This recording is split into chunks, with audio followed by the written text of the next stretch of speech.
جی السلام علیکم جی، عبید عرض کر رہا ہوں۔ اچھا، انسانیت میں سرمایہ داری نظام، کیپٹلزم یا کچھ گروہ جو ہے وہ اکٹھا ہو جاتا ہے تو پھر اپنے مفادات کے لیے وہ انسانیت کو ٹکڑوں میں بانٹتا ہے، گروہوں میں بانٹتا ہے، آپس میں لڑاتا ہے۔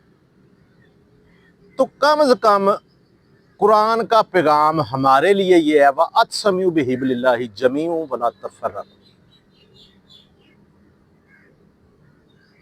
اچھا، آج بحیثیت مسلمان ہمیں کوئی پوچھتا ہے نا جی آپ کون ہو، تو ہم کہتے ہیں جی ہم مسلم ہیں۔ تو مد مقابل کا دماغ، دل، قلب مطمئن نہیں ہوتا ہے۔ وہ کہتا جی کیڑے مسلمان؟ تو جی مسلمان نہیں، سنی ہو، شیعہ ہو، بریلوی ہو، دیوبندی، کون سے مسلمان؟ اچھا، آپ ان کو کہہ دیں کہ میں صرف مسلمان ہوں، تھوڑی سی دیر میں آپ پہ وہ دل کرے کوئی نہ کوئی کفر کا فتویٰ ڈال۔ اچھا، آپ ان سے سیدھا سا سوال پوچھ لے کہ جی حضور صلی اللہ علیہ وآلہ وسلم کون سے مسلمان تھے، وہ کون سے فرقے سے تعلق رکھتے تھے؟ ان کے پاس کوئی جواب نہیں ہوگا، ان کے پاس کوئی ہو ہی نہیں سکتا جواب اس کا۔ اچھا، یہ اس کا کیا جواب ہوگا؟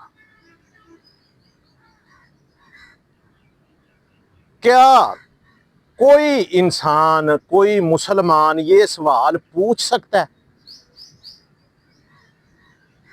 کہ جب یہ فرقہ پرستی شروع ہوئی ہے 200، 250، 100 سال بعد، یہ تقریباً کوئی 150، 200 سال بعد کی بات، جہاں پہ ہم مقلد اور غیر مقلد کہلاتے ہیں، یعنی کہ امام آ جاتے ہیں۔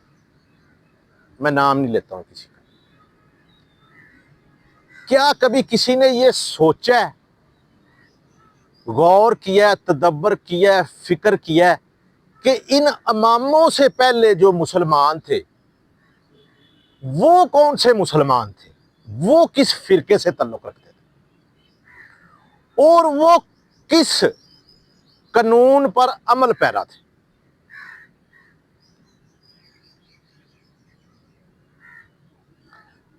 اچھا، یہ کہتے ہیں جی اللہ کی رسی کو مضبوطی سے تھامے رکھو اور تفرقے میں نہ پڑو۔ کوئی رسی ادھر سے لٹک تو رہی ہی نہیں ہے کہ اس کو پکڑ لے تو اس کو تھام کے رہے ہم۔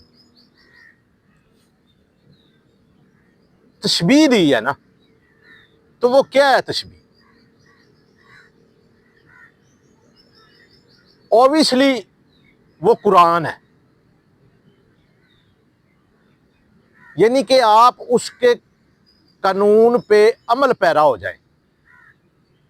اچھا، ایک ہوتا ہے جھگڑا کرنا،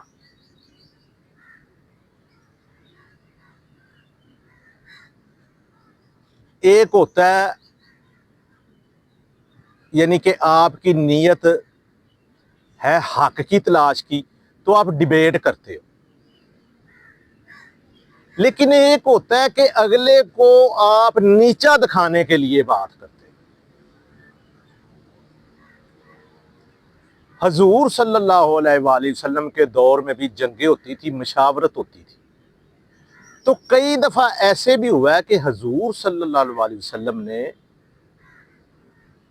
ایک مشورہ دیا ہے تو صحابہ اکبار نے ایک مشورہ دیا تو مشاورت ہوئی ہے، تو صحابہ کرام کی بات کو پریفر کیا گیا۔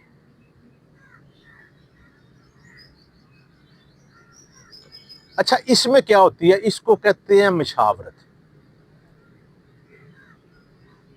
کوئی بھی علم حاصل کرنا، جستجو حاصل کرنا، جد و جہد کرنا، اگر آپ کی نیت یہ ہے کہ آپ علم حاصل کریں صحیح طریقے سے، تو پھر ڈیبیٹ اور طرز کی ہوگی۔ اور اگر ایک نیت آپ کی یہ ہے کہ آپ مد مقابل کو آپ نے ہرانا ہے تو یہ چیز اور ہوگی. یہ جو سائنسدان ہے نا، یہ جب آپس میں بیٹھتے ہیں تو یہ کیا کرتے ہیں، یہ دلیل کے ساتھ، منطق کے ساتھ، لاجک کے ساتھ بات کرتے ہیں. بات ہوئی تھی یہ کہ اس کا حل کیا ہے، گروہوں میں بٹ جانا، انسانیت کو لڑانا، آپس میں ٹکڑے ٹکڑے ہو جانا. اچھا، ایک تو اس کا سیدھا سا حل ہے نا کہ آپ لڑے نہ اور اکٹھے ہو جائیں اور عدل کریں، صلہ رحمی کریں. عدل کیا ہے؟ عدل کا ایک سیدھا سادہ سا اصول ہے کہ جو آپ اپنے لیے پسند کرتے ہیں نا، وہی آپ دوسروں کے لیے پسند کریں. یہ ایک سیدھا سا، دوستوں میں، رشتہ داروں میں، اولاد میں، میاں بیوی میں،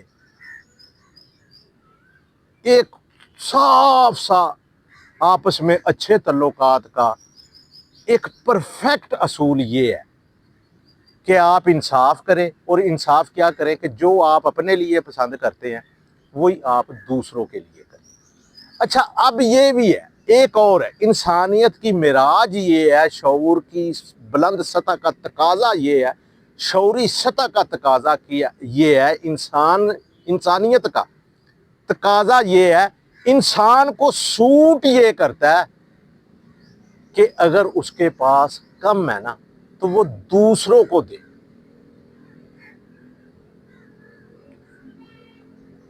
اچھا، دوسروں کو دینے سے کیا ہوتا ہے؟ خود کھانے سے آپ کا جسم جو ہے نا وہ گروتھ کرتا ہے، آپ کی فزیکل لائف گروتھ کرتی ہے. دوسروں کو دینے سے کیا ہوتا ہے؟ آپ کا کریکٹر بلڈ اپ ہوتا ہے، آپ کا کردار بلند ہوتا ہے، آپ کی شخصیت بلند ہوتی ہے، وہ بھرپور ہوتی ہے.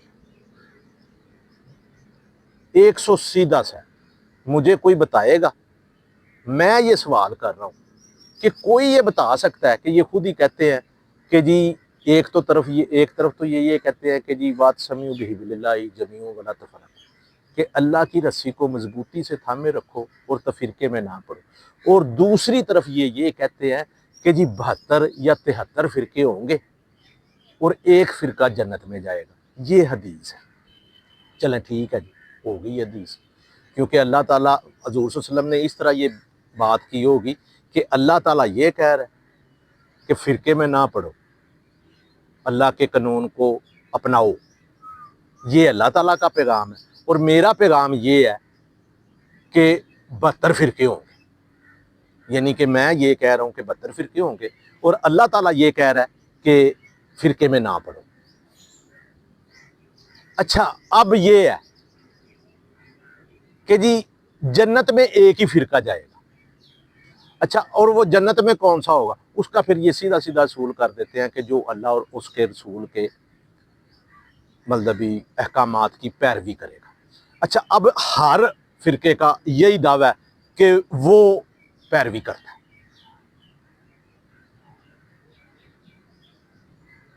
آپس کی لڑائییں، آپس کی تفرقہ بازی،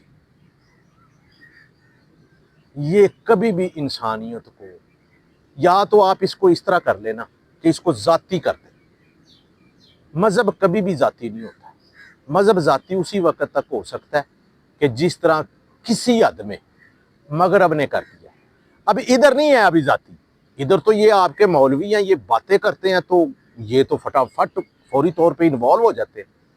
ادھر تو سیاست میں وہ انوالو نہیں ہے، انہوں نے سسٹم سے ان کو علیحدہ کر دیا، وہ چرچ تک کیا. حل ایک ہی ہے کہ ذاتی مفادات سے بلند ہو کے آپس میں متحد ہو جائیں. ہر انسان کو اس کو عزت ملے، اور عزت کس وجہ سے ملے؟ عمارت، پیسے یا عہدے کی وجہ سے نہیں ہونی چاہیے. اگر کم زیادہ عزت ہے تو وہ کردار کی وجہ سے ہونے چاہیے، کریکٹر کی وجہ سے ہونے چاہیے،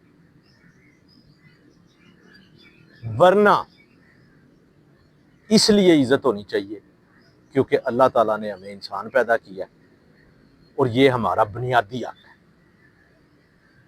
باقی تو پھر حال ہی حال ہے، باتیں اس پہ ہوتی رہے۔ جی السلام علیکم۔